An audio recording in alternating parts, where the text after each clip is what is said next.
जय गौड़िया हनुमान रामदार आश्रम।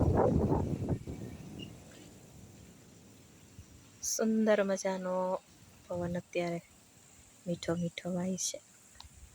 आश्रमनी अंदर जंगलमां मंगल आश्रम। अमारे पूरालाल बैठा छे। पूरालाल લીલીનું વૃક્ષ છે।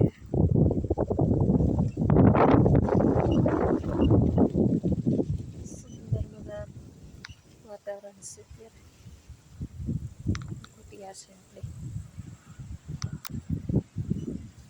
અને गेट છે, छोटा सा गेट। और ये साधना रूम है और ये बड़ा गेट है। ये बड़ा गेट है रोड के किनारे। हनुमान जी का मंदिर बन रहा है।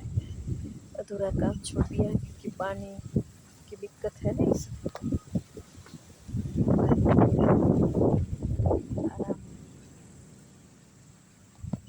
और ये माँ बैठे हैं आसन लगा के। बड़ा मीठा मीठा पवन।